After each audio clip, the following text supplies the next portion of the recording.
ছোটবেলায় যখন দেখতাম আশেপাশের নতুন বউরা রান্নাঘরে ঢুকে শাড়ি পরে কত সুন্দর করে করে রান্না করছে, তখন আমার তাদের মতো শাড়ি পরে রান্না করতে খুব ইচ্ছা হতো। মানে এক কথায় বউ সাজতে খুব ইচ্ছা করতো আমার। So hello everyone, welcome back to my new blog video. সবাইকে আসসালামু আলাইকুম। কেমন আছেন সবাই? আশা করি সবাই ভালো আছেন। আমি আল্লাহর রহমতে ভালো আছি। মহান আল্লাহ তাআলার অশেষ রহমতে একদিন না একদিন আমি ঠিকই নতুন বউ হয়েই গেলাম। কিন্তু আমি নতুন বউ হওয়ার পরে আমার কপালে শাড়ি জুটে নাই, জুটেছিল থ্রি পিস। আমার খুব ভালোভাবে মনে আছে, ছোটবেলায় আমি কোনো দিন মনের ভুলেও রান্নাঘরে আমার মাকে রান্নার কাজে সাহায্য করতাম না। আর মাকে রান্নার কাজে সাহায্য করতাম না বলে যে অন্য কোনো কাজ করতাম না তা কিন্তু নয়। সংসারের অন্যান্য খুঁটিনাটি সব ধরনের কাজই আমি করতাম, যেমন ঘর ঝাড়ু দেওয়া থেকে শুরু করে থালাবাটি মাজা, এই ধরনের কাজগুলো আমি সব সেরে ফেলতে পারতাম খুব সহজে। কিন্তু মহা সমস্যায় পড়ে যাই যখন আমি সংসার জীবনে পা দেই।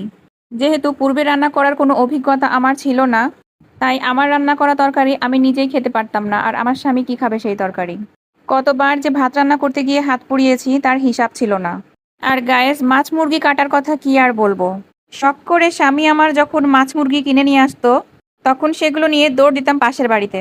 নতুন বউ বলে তারাও আমাকে আহ্লাদ করে একদিন দুদিন 4 দিন 5 দিন এভাবে মাছ মুরগি কেটে দিত। কিন্তু প্রতিনিয়ত তাদের কাছে গিয়ে এমনভাবে মাছ মুরগি কাটতে আমার কাছে খুব লজ্জা লাগতো একসময়। পরে একদিন সাহস করে নিজে নিজেই মাছ এবং মুরগি কাটা শিখে ফেললাম। কিন্তু মাছ মুরগি কাটতে গিয়ে নিজের আঙ্গুলেও 2-3টা কাটাকাটি হয়ে গেছিল আমার। তারপরেও যে আমি এত কষ্ট করে মাছ মুরগি কাটতে পেরেছিলাম বা শিখেছিলাম, সেটাই আমার কাছে অনেক বড় পাওয়া ছিল। আমাকে আসলে কখনো কেউ হাতে ধরে রান্না করা শিখায়নি। আমাদের বাড়ির আশেপাশের মানুষজন যখন রান্না করতো তখন গিয়ে আমি দাঁড়িয়ে থেকে তাদের রান্না করা দেখতাম, এবং আস্তে আস্তে আমি এভাবে রান্না করা শিখে ফেলি। এবার বলি রুটি বানানোর কাহিনী। রুটি বানাতে গেলে আমার রুটি বাংলাদেশের মানচিত্রের মতো হয়ে যেত। মানে এমন তেরাং বেরাং চেহারা, সেই রুটি দেখবো নাকি খাবো এটা নিয়েই আশঙ্কায় পড়ে যেতাম। একদিন রুটি বানানোর সময় হঠাৎ আমার মা উপস্থিত। আমার মা এসে দেখে আমি এরকম ক্যারাং ব্যারাং রুটি বানাচ্ছি। আমার মা মুচকি হেসে আমার হাত থেকে রুটি বানানোর বেলুনটা নিয়ে আমাকে জাস্ট দেখিয়ে দিয়েছিল যে কিভাবে রুটি বানানোর বেলুনটা ধরতে হয়। আর সেখান থেকেই আমার রুটি বানানোর উৎসাহটা বেড়ে যায়।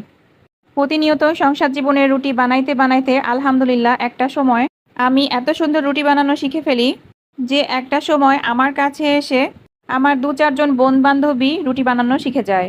আসলে কি জানেন, আমরা তো আর মায়ের পেট থেকে কাজ শিখে আসি না। জীবন যুদ্ধে বাস্তবতার সাথে লড়াই করতে করতেই আমরা প্রতিটা কাজ শিখে ফেলি। আমার কাছে মনে হয় প্রতিটি মেয়েরই উচিত পড়াশোনার পাশাপাশি সংসারে সকল ধরনের কাজকাম, রান্নাবান্না সবকিছু শিখে নেওয়া, যাতে একটা মেয়ে মানুষের সংসার জীবনে গিয়ে বিপদে না পড়তে হয়, যেমনটা বিপদে আমি পড়েছিলাম। সো এভরিওয়ান, সবাইকে অসংখ্য ধন্যবাদ আমার ভিডিওটা দেখার জন্য, আমাকে প্রতিনিয়ত সাপোর্ট করার জন্য। সবাই ভালো থাকবেন, আমার জন্য দোয়া করবেন। সবাইকে আল্লাহ হাফেজ।